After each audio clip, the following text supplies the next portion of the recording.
va parler maintenant formation. La formation et le digital, la formation digitale, la formation dans l'écosystème retail, commerce, auprès des acteurs que l'Axel accompagne, suit, ceux qu'on a pu voir présentés dans le baromètre avec les différents résultats. On l'a vu finalement, la formation, c'est quelque chose d'important. Et quand on parle de formation, on parle à la fois de la formation continue, qui en tant que professionnel est quelque chose qui nous interpelle en premier lieu. C'est aussi la formation académique, la formation initiale. On l'a vu dans les résultats présentés par Ipsos que finalement les commerces aiment bien recruter des jeunes, peut-être par un coût économique, mais aussi parce qu'il y a cette capacité à porter des connaissances et des expertises digitales dans les organisations.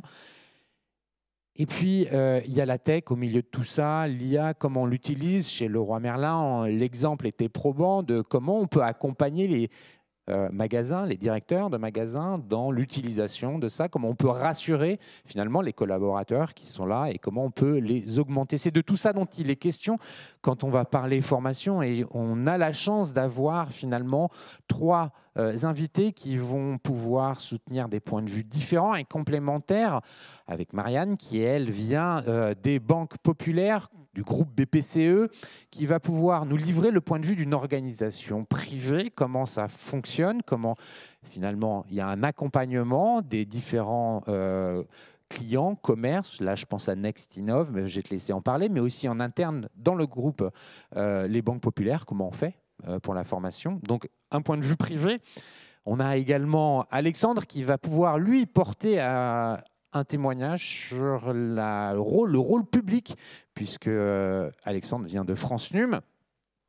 Et puis, enfin, on a Vincent. Est-il encore nécessaire de le présenter? Vous le connaissez tous. Vincent vient avec la casquette, effectivement, du responsable du MBA, le MBA VM pour Vincent Montet. Non, c'est pas ça, c'est pas tout à fait le nom. On va parler avec lui du parcours académique. Mais avant ça, je vais donner la parole à mes invités, en commençant par Marianne. Est-ce que tu peux te présenter un tout petit peu plus que ce que je viens de faire, de façon rapide? C'était une bonne introduction. Merci de m'avoir conviée. Donc, Marianne Vergne, moi, je suis en effet une collaboratrice du groupe BPCE, donc le deuxième groupe bancaire français. Et plus particulièrement, mon terrain de jeu, c'est le réseau des 12 banques populaires. Et encore plus particulièrement, j'ai en charge le développement et l'accompagnement de la filière Nextinov, qui est une filière que les banques populaires ont décidé de mettre en place il y a maintenant 6 années pour accompagner les entreprises de croissance innovante. Autrement dit, les startups. Pas que, mais en gros les startups qui posent des vrais enjeux de transformation. Et peut-être je pourrais ainsi, sur cette table ronde, témoigner en fait avec deux casquettes, parce que je ne suis pas une spécialiste de la formation. Néanmoins, c'est évidemment un sujet important dans mes fonctions, et à deux titres. D'une part, parce que oui, on doit accompagner nos clients entrepreneurs dans leur sujet de transformation et d'innovation. Et on le fait, et évidemment, c'est au cœur de l'activité économique de toute entreprise, quelle que soit sa taille. Donc ça, c'est ma première casquette, comment on accompagne nos clients sur ces sujets-là. Et puis, ma deuxième casquette, elle est plus de l'interne, puisque la filière Nextinov, c'est encore une fois une filière qui a été assez transformante, qui l'est encore pour la banque. On prend en charge, on accompagne et on doit comprendre des entreprises d'une manière qui n'est pas très traditionnelle du regard de la banque. Donc, on a affaire à des business models qui sont atypiques, à des écosystèmes, à des stades de développement que les banquiers n'ont pas forcément l'habitude de voir, de plus en plus maintenant.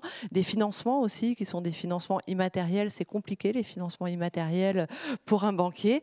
Et du coup, oui, ça a engagé le fait de vouloir mettre en place et développer cette filière. Ça nous a forcément engagés dans des réflexions sur la formation et l'accompagnement des collaborateurs, qui plus est dans un très gros groupe comme le nôtre, où les temps d'infusion, de transformation, de changement de culture sont importants. Donc c'est avec ces deux casquettes-là que je pourrais apporter ma contribution. C'est bien ce que je compte. Voilà, sans être spécialiste de la formation, c'est pas mon sujet. Tu vas avoir un point de vue éclairant pour nous tous. Merci Alexandre. Est-ce que tu peux te présenter un peu plus que ce que j'ai fait rapidement? Bien sûr, merci Cyril, bonjour à toutes et à tous, et merci à l'Axel pour l'invitation à intervenir dans cette table ronde aujourd'hui.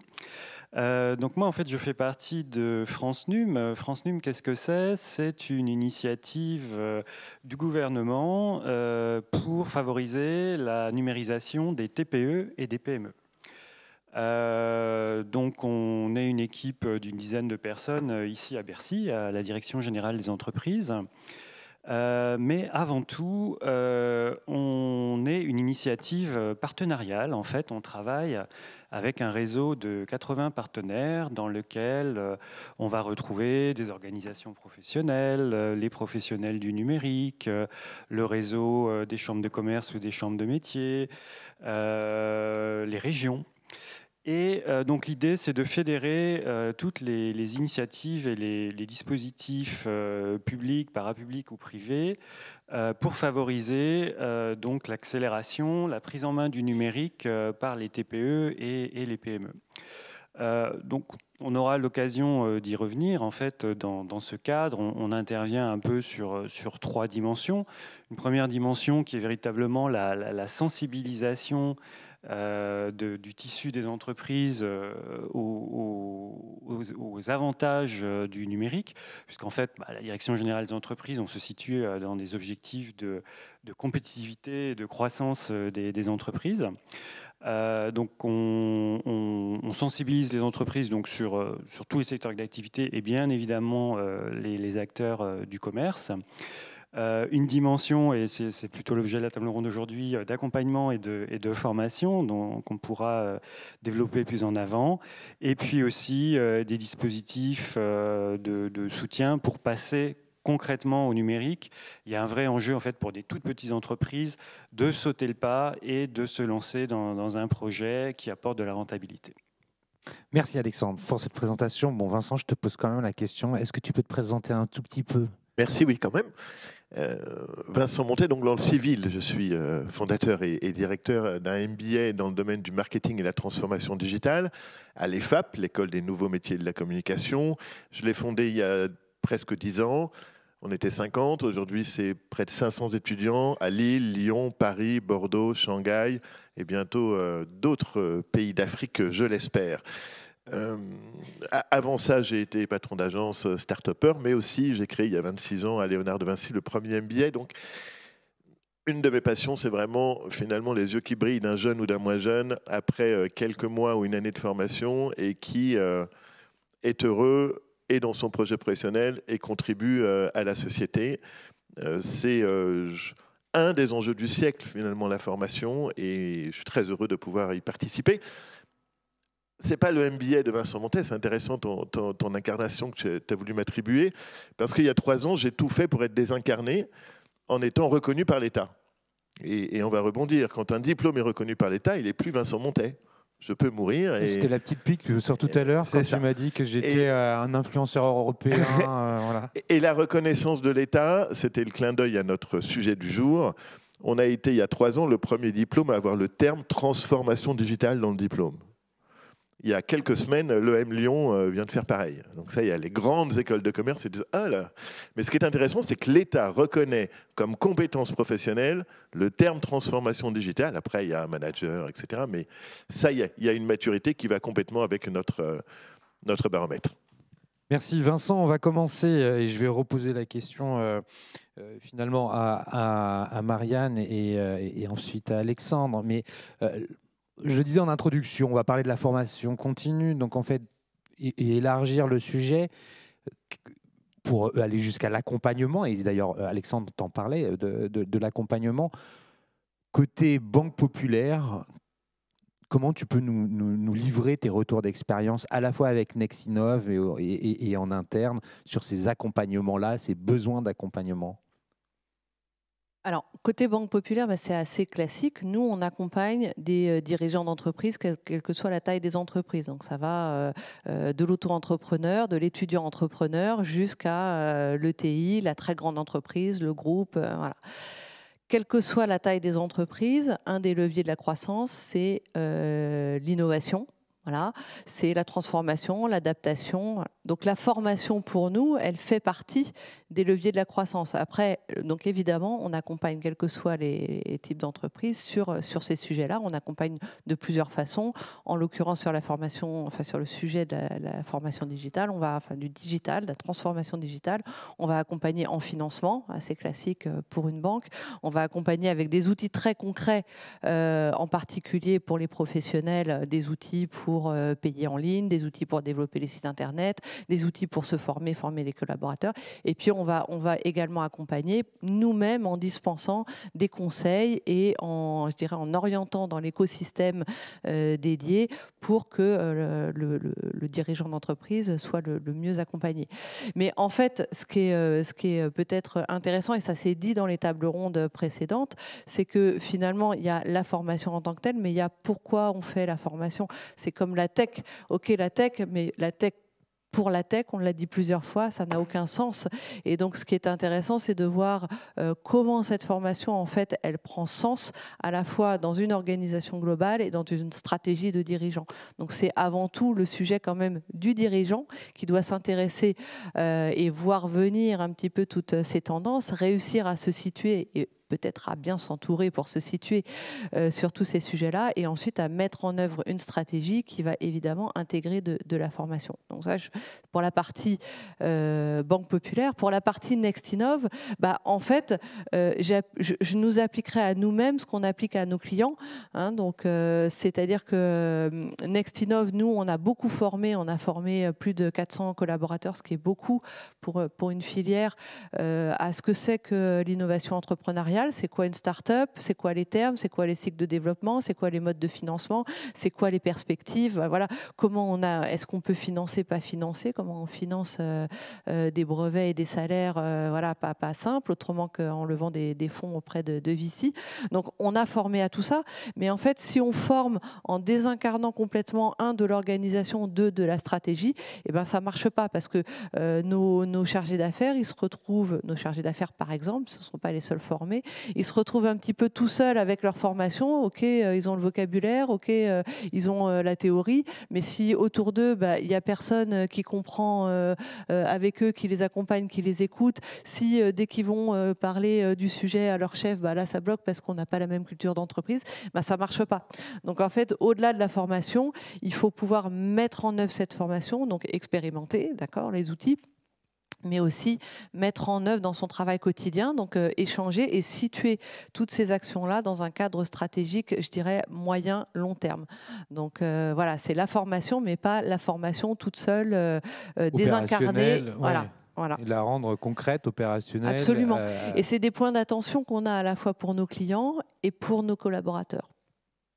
Merci Marianne. Côté finalement organisation publique, je ne sais pas comment qualifier la DGE ou France Num, mais enfin tout le monde comprend que c'est quand même l'État qui vient apporter son concours à la formation de ce tissu de TPE, PME au travers, donc j'ai retenu 3 mots: sensibilisation, accompagnement et passage à l'action. Comment tu peux nous expliquer comment ça se passe dans la vraie vie pour toi? Alors, tout à fait, tu l'as dit Cyril, en fait, nous sommes, France Num est une initiative publique, mais qui a vocation à travailler avec l'ensemble des acteurs de la transformation numérique, avec un focus donc sur les TPE et les PME. En termes de sensibilisation, pour atteindre les entreprises, ça passe un peu par 3 vecteurs. Un premier vecteur, c'est en fait la mise en place d'un site internet qui va rassembler toutes les informations utiles aux TPE et aux PME pour les inciter à se numériser. Alors, le maître mot en fait sur le site, c'est d'avoir à la fois des informations très concrètes, très pratiques, mais aussi des témoignages, parce qu'on s'est rendu compte que le témoignage des pairs pour des petits entrepreneurs, c'était décisif pour pouvoir se projeter quand on est dans un métier donné, quand on est commerçant, artisan, petit industriel. eh bien, on a envie de savoir un peu comment des confrères d'autres entreprises ont pu mener des projets rapides. Donc, sur le site internet, on va retrouver tous ces témoignages, tout un tas de ressources pratiques et le lien vers tous les dispositifs que je vais citer après. Un deuxième vecteur, c'est qu'en fait, on va à la rencontre des entreprises à travers des salons professionnels, à travers des interventions chez nos partenaires, comme aujourd'hui chez l'Axel. Et puis, on va amplifier cette démarche puisqu'on va lancer en fait un Tour France Num pour aller dans les territoires, encore une fois avec l'ensemble de nos partenaires. Et puis, alors toujours sur le thème de la sensibilisation, on a un dispositif assez iconoclaste qui est en fait un programme télévisé qui s'appelle Connect ta boîte, qui passe sur les chaînes du groupe Altis, BFM. Et alors, Connect ta boîte, qu'est-ce que c'est? En fait, c'est une sorte de cauchemar en cuisine, mais qui porte sur la digitalisation, avec un animateur et des experts numériques qui sont par ailleurs des activateurs France Num et qui donc vont visiter des entreprises. Et donc, c'est un programme qui est volontairement conçu pour être grand public, pour diffuser le message au plus grand nombre. Vas-y, continue. Oui. Alors, voilà, sur le dispositif plutôt de l'accompagnement, alors là, on a un dispositif d'envergure qui s'appelle les formations France Num. Donc là, on est au cœur du sujet de ce jour. Formation France Num, qu'est-ce que c'est? C'est un ensemble de formations courtes, donc qui durent assez courtes, qui durent entre 1 heure et 10 heures, qui sont aux 3/4 en ligne. Et en fait, c'est des formations qui sont entièrement gratuites pour les entreprises. Chaque entreprise peut disposer de jusqu'à 3 formations.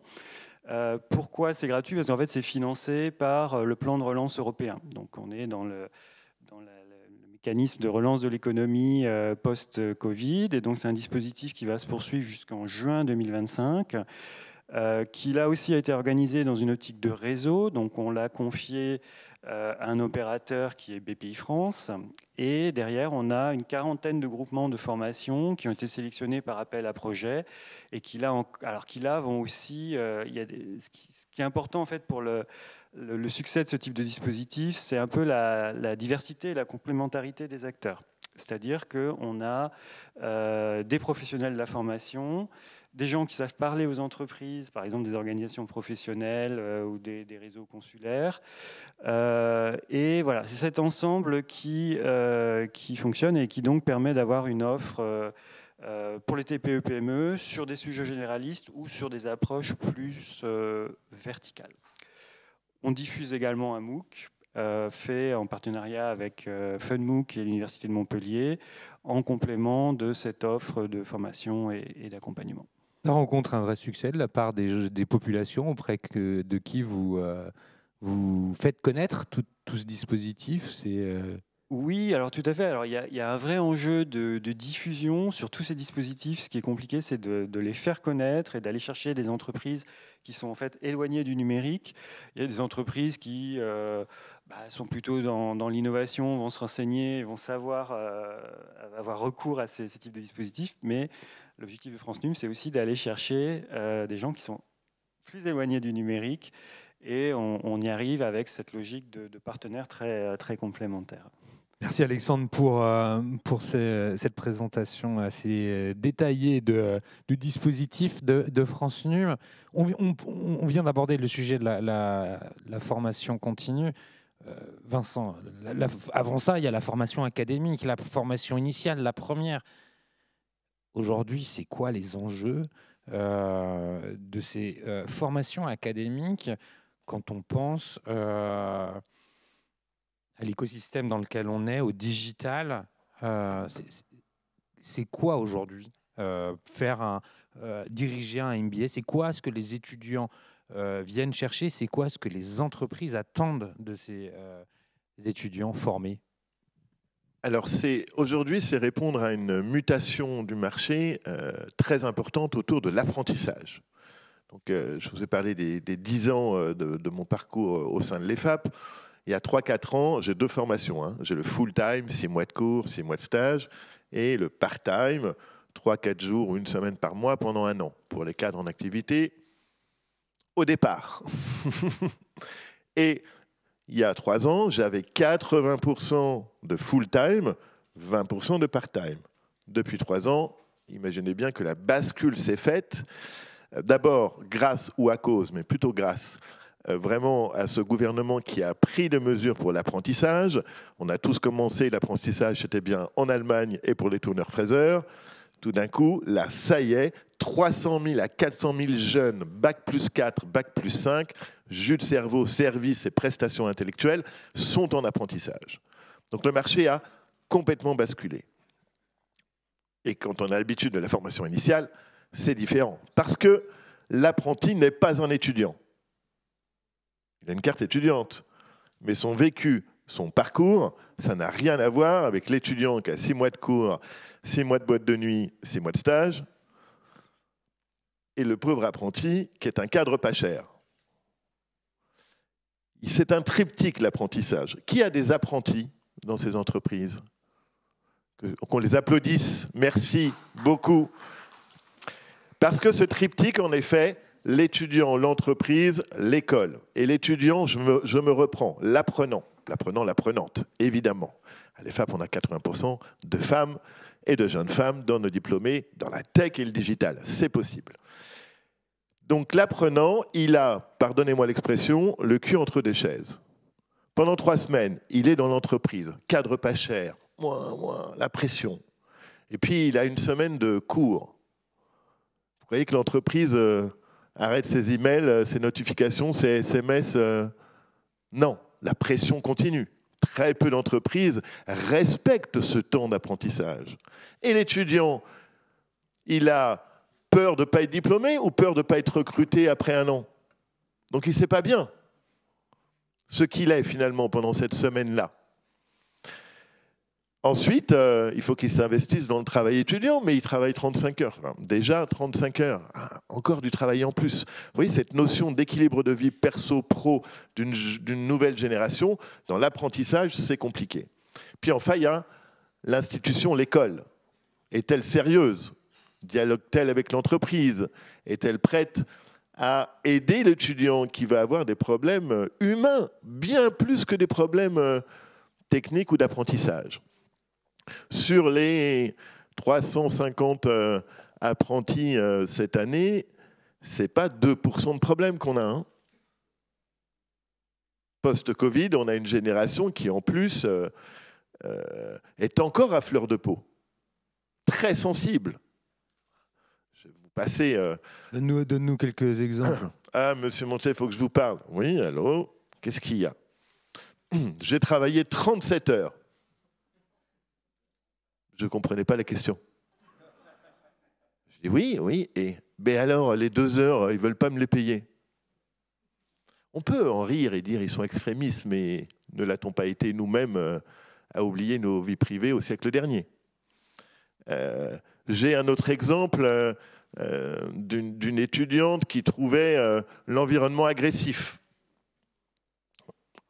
L'environnement professionnel de son entreprise. Ça.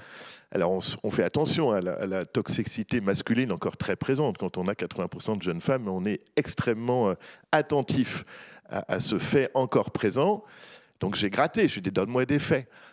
Il n'y a pas d'émoji dans leur SMS.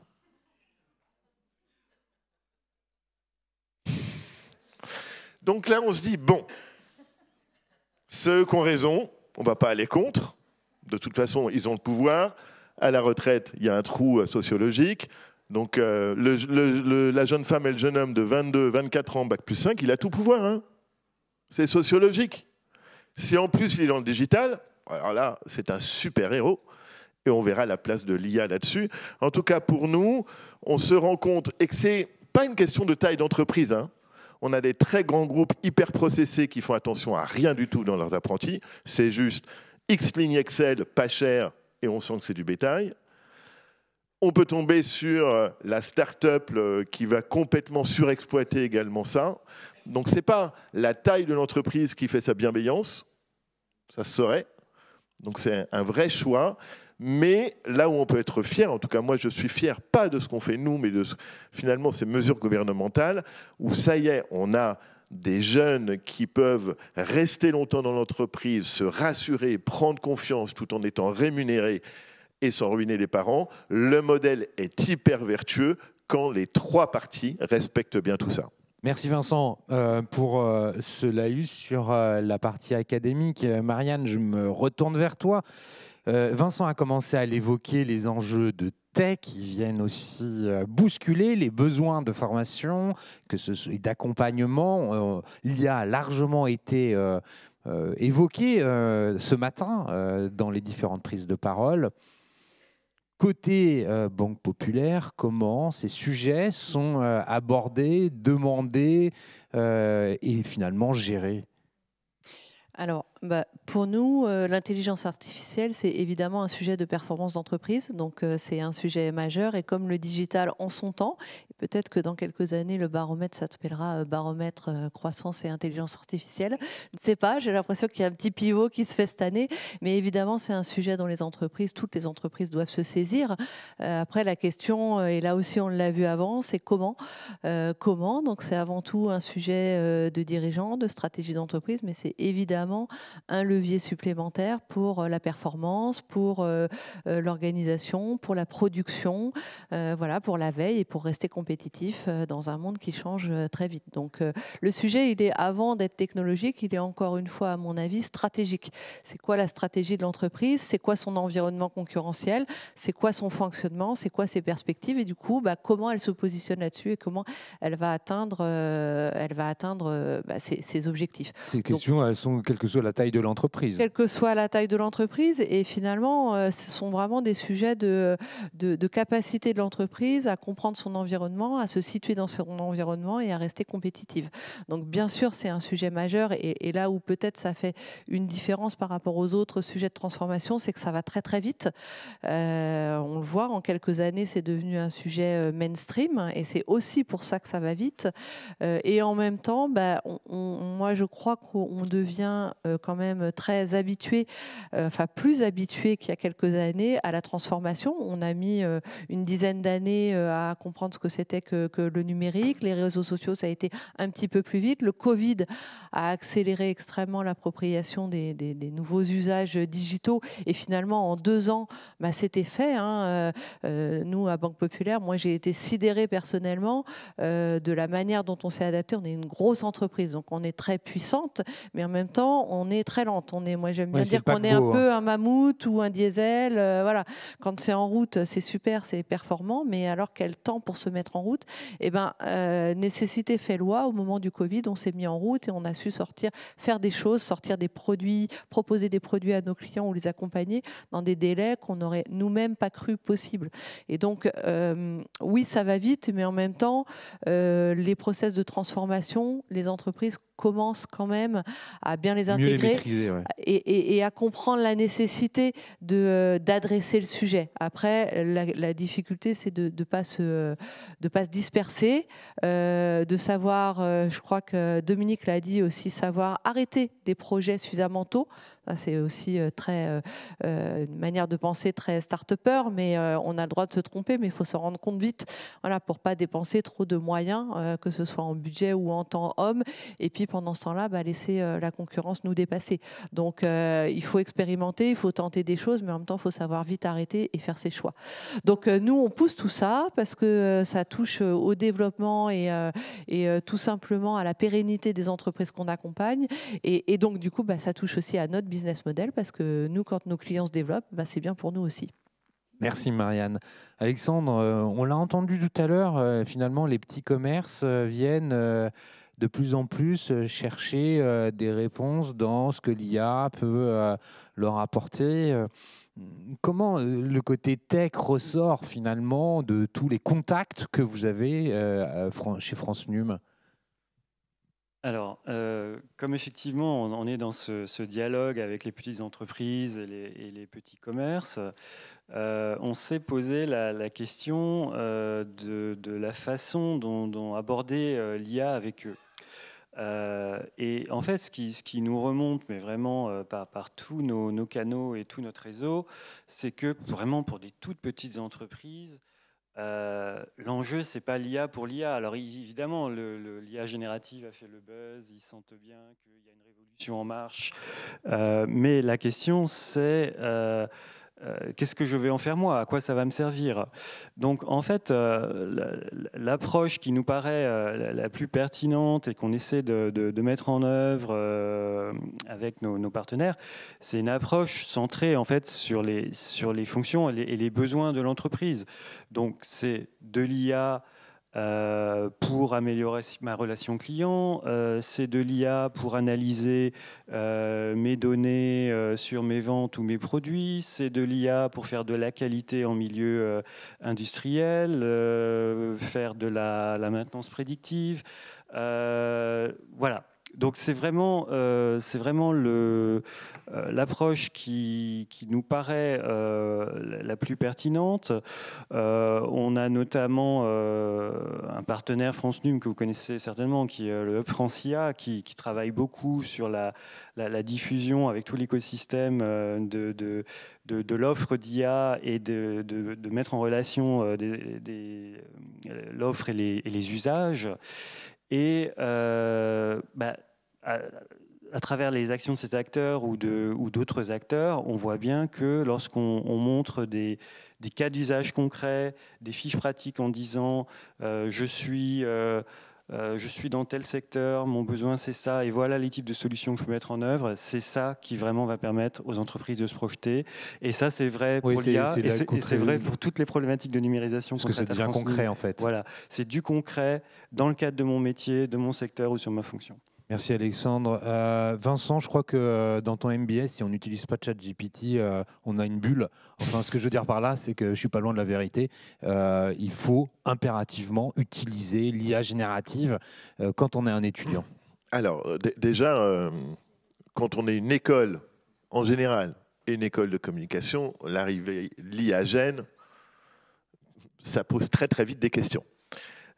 À notre création, il y a 10 ans, le MBA avait déjà des cours d'IA. Donc nous, on savait que ça allait arriver. Donc on a anticipé. On était membre d'Impact IA, la grande association sur une IA éthique. On a des éminences grises dans tous les domaines.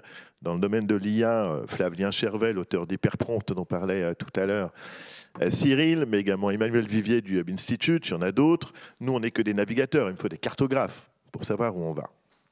Et puis, l'année dernière, on n'avait ni interdit ni permis l'IA. Et nos étudiants rendent des mémoires.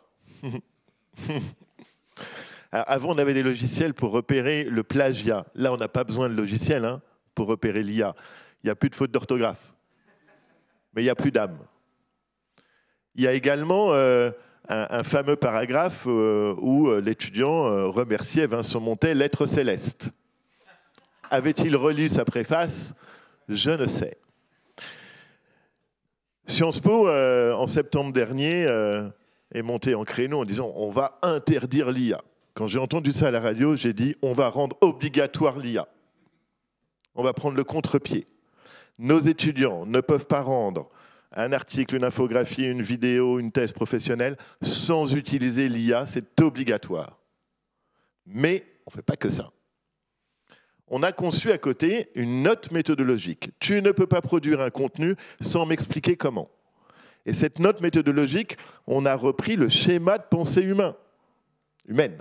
Comment j'ai une idée, comment je l'organise, comment je la produis, et quels sont les biais, hallucinations que j'ai repérés dans toute cette expérience. Au bout de 6 mois, il y a un étudiant qui m'a appelé en disant « Vincent, je mets plus de temps à faire la note méthodologique que mon article ». C'était gagné. Mais quand un jeune a fait 30 notes méthodologiques dans l'année là-dessus, je peux vous dire, quand il arrive en entreprise, il n'est pas remplacé, lui, il est augmenté. Et surtout, il a la capacité d'expliquer aux autres. Ça a demandé également de mettre de la formation en place, et pas un cours sur l'IA gène. Ils en ont 4 dans l'année, parce que tous les deux, la vitesse pour suivre tout ce qui arrive, bon courage. Même les gens qui sont dans cette salle passionnés et qui suivent toutes les semaines, on n'arrive pas à suivre. On n'a jamais vécu ça. Le 5e atelier, je crois que c'est les étudiants qui vont faire eux-mêmes l'atelier de formation finalement. En tout cas, nous, ça réenchante l'enseignement, ça pose beaucoup de questions dans tester ChatGPT ou Gemini en posture de professeur. Demandez-lui d'être prof de quelque chose. Vous allez voir qu'il est bienveillant, lui, qui s'attaque à tous les cerveaux. J'ai besoin d'images, j'ai des images. J'ai besoin de textes, j'ai des textes. J'ai besoin de graphiques, j'ai des graphiques, que je peux reformuler 10 fois. Et là, tout d'un coup, nous, pédagogues, on fait « wow, ça va être compliqué l'année prochaine ». Donc, on imagine encore plein de choses. Mais en tout cas, notre philosophie, c'est de dire, si on ne prend pas à bras-le-corps, on va être dans ses trous et écrasé par la roue. Moi, je préfère être le moteur de la roue que écrasé ou être un hamster fou sans trop de vision. Merci Vincent. Le temps est écoulé. On a déjà passé 35 minutes à parler de tout ça. Merci Marianne, merci Alexandre et Vincent pour votre intervention. On peut les applaudir très fort.